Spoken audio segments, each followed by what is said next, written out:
के अंदर थोड़ा सा प्रॉब्लम करते हैं बच्चे। ये देखिए हल्का सा तिरछा, और फिर जब छोड़ने लगे आखिर में तिरछा, यहाँ से भी तिरछा, यहाँ से भी तिरछा, दरमियान में बिल्कुल सीधी लाइन होनी चाहिए। अलिफ के लिए हल्का सा खम डालना है आपने, बिल्कुल हल्का सा। अब बच्चे बाज़ औक़ात बहुत ज़्यादा खम डालते हैं जानबूझ के, तो ये गलत है। हल्का सा खम डालना है, और बाज़ औक़ात बच्चे यूँ भी करते हैं ऐसे, ये भी गलत है, इससे भी बचना है आपने। ये अलिफ है, ये देखें अलिफ की फार्मेशन। हल्का सा ऊपर से तिरछा स्टार्ट किया करें, दरमियान में हल्का सा खम आए, और फिर नीचे से भी थोड़ा सा तिरछा होना चाहिए। ये अलिफ की फार्म है। इसको ज़्यादा से ज़्यादा अगर आप इसकी प्रैक्टिस करेंगे तो ये फार्मेशन आपके पास महफूज हो जाएगी। इसी तरह बे को देखें, ये तिरछा, ये लैंड करेगा ऐसे, पहला कर्नर इसका लैंड करेगा, दूसरा बिल्कुल सीधा रहेगा।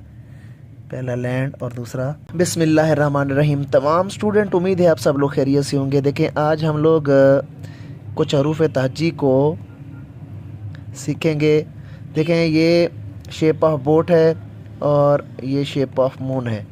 अब शेप ऑफ बोट जो है वो अच्छे खासे हमारे हरूफ बनाती है। देखें यहाँ कामा लगा के इस तरह, और साथ में शेप ऑफ बोट दे देते हैं, तो ये फे बन जाता है हर्फ। और उसके बाद छोटा अलिफ लगा के ऊपर शेप ऑफ बोट नीचे, और काफ की कशक यहाँ पे लगाएंगे तो क्या बन जाता है। और ख़ुद अगर शेप ऑफ बोट को यहाँ पे ड्रा करें तो नीचे नुक्ता लगाएं, बे बन जाएगा।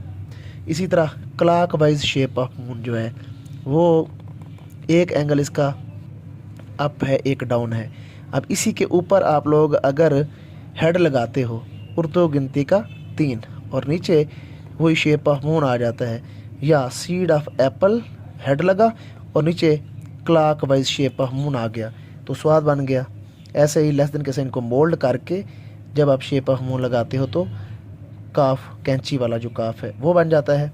इसी तरह अगर आप लोग तिरछा सी और साथ में शेप ऑफ मून लगाते हो क्लॉक वाइज, तो छोटी ये भी बन जाती है। तो अच्छे खासे हमारे जो हरूफ हैं वो शेप ऑफ मून से बन रहे हैं। और उसके बाद अगर आप लोग इसके अंदर नुक्ता डाल दें शेप ऑफ मून के अंदर, तो नून बन जाता है। अब बड़े अलिफ के साथ जब शेप ऑफ मून लगाओगे तो लाम भी बन जाएगा। अब आते हैं आगे मीम की फार्मेशन पे। अब नुक्ता है, इसके नीचे से हमने एक स्लाइड खींचनी है, ये मीम का सिरा बन जाएगा। नुक्ता देन स्लाइड, ये दरमियान से निकालनी है, और स्ट्रेट लाइन। नुक्ता स्लाइड देन स्ट्रेट लाइन। अगर मैं इसको यूं करता हूं तो ये उल्टा लाम भी बनना चाहिए। अब हमारे बच्चे क्या करते हैं, यूं करके ऐसे कार्नर निकालते हैं, ऐसे करके ना ये कार्नर जो है ये नहीं निकलना चाहिए। यहाँ पे गोलाई है, देखे ना, ये गोलाई है यहाँ पे। अब इन्हीं के साथ जब आप लोग हाफ सर्कल लगाते हो और ज़ेर या ज़बर, हाफ सर्कल देन ज़ेर या ज़बर, यहाँ पे हल्का सा ये झटका दें ताकि नीचे जगह छूटनी चाहिए, तो ये दाल बन जाएगा। ऐसे ही छोटा अलिफ देन ज़ेर या ज़बर, ये रे ऐसे लिखेंगे। इसकी भी प्रैक्टिस करना पड़ती है, लगातार इसकी भी प्रैक्टिस करेंगे। ये दाल और रे, फिर उसके बाद लेस देन के साइन को डी शेप में मोल्ड करो, कॉमा बन जाए, और इसके साथ ज़ेर या ज़बर लगाओ तो वाव बन जाएगा। दोबारा से इसकी फार्मेशन देखें वाव की, ये ढलान है और ज़ेर या ज़बर, ढलान देन ज़ेर या ज़बर। काफ़ी अहम ये कॉमा है, ये देखें इससे काफ़ी बनते हैं। इससे काफ भी बनता है, इससे फे भी बनता है, और इससे वाव भी बनता है, काफ फे और वाव। अब आगे सीड ऑफ एप्पल, अकेला सीड ऑफ एप्पल अगर आप लगाना चाहते हैं, यहाँ पे ये देखें, ये सीड ऑफ एप्पल है। ये अब तोएं लिखने के लिए पहले अलिफ और देन सीड ऑफ एप्पल, ये तोएं। अगर आप इसको यूँ लिखना चाहते हैं, ये देखें सीड ऑफ एप्पल, और यहाँ पे अलिफ ड्रा कर दें, तो ये भी सीड ऑफ एप्पल बन जाता है, तोएं बन जाता है ये। इसी तरह वन सीड ऑफ एप्पल, इसके साथ another seed of apple आप मैच कर दें, ये सीड ऑफ एप्पल, यहाँ से another seed of apple, two seed of apple जब मैच करेंगे तो दो चश्मी है बनेगा। दोनों का बैलेंस बराबर आना चाहिए, दो चश्मी है। अब अगर इसी को हम अल्फाज के अंदर ले जाएं, ये देखें, वन सीड ऑफ एप्पल, ये अनदर सीड ऑफ एप्पल, और फिर दोबारा से वन सीड ऑफ एप्पल, फिर से अनदर सीड ऑफ एप्पल, ये एक लफ्ज़ बन जाएगा फूलझड़ी। ये देखें, ऐसे ही फिर से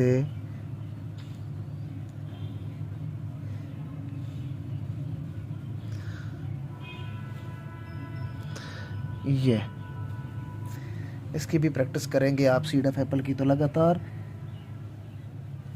आपको इसकी फॉर्मेशन आ जाएगी और तोएं लिखना आ जाएगा इजीली, और दो चश्मे हे भी लिखना आ जाएगा आपको।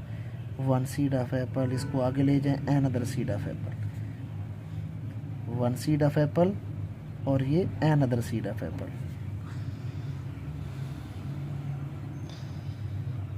अब अलिफ की फॉर्म के अंदर थोड़ा सा प्रॉब्लम करते हैं बच्चे। ये देखिए, हल्का सा तिरछा, और फिर जब छोड़ने लगे आखिर में तिरछा, यहाँ से भी तिरछा, यहाँ से भी तिरछा, दरमियान में बिल्कुल सीधी लाइन होनी चाहिए अलिफ के लिए।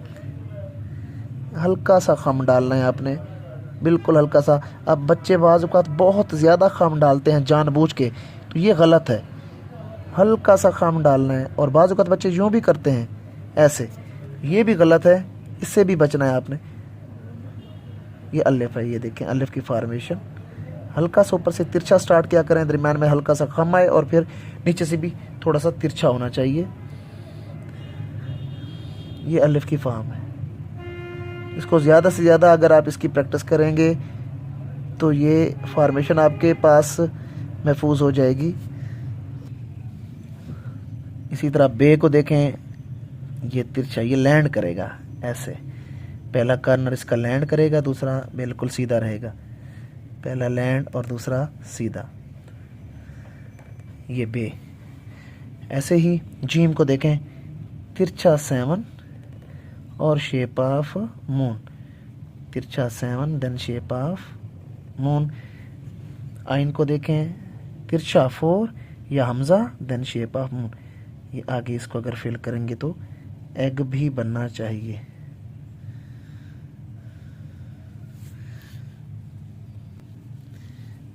तो ये फॉर्मेशन के साथ जब आप हरूफ तहजी बच्चों को सिखाएंगे, बहुत जल्द बच्चे सीखेंगे। उर्दू गिनती का 3 स्टेप वाइज दंदाने हैं और क्लॉक वाइज सर्कल है। अगर आप ये पतले बनाते हैं दंदाने, तब भी आप बना सकते हैं।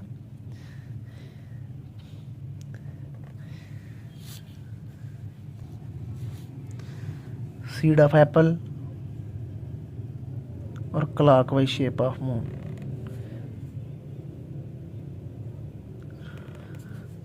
स्वाद। तो आज हमने कुछ हरूफ तहजी और शेप्स के बारे में पढ़ा है। उम्मीद है आज का सेशन आपको अच्छा लगा होगा। मेरे चैनल को लाजमी सब्सक्राइब करना है। जो लोग ऑनलाइन सीखना चाहते हैं वो विद फॉर्मेशन मेरे से ऑनलाइन उर्दू और इंग्लिश सीख सकते हैं। और अपना ढेर सारा ख्याल रखिएगा। नेक्स्ट वीडियो में आपसे मुलाकात होती है। खुदा हाफिज़।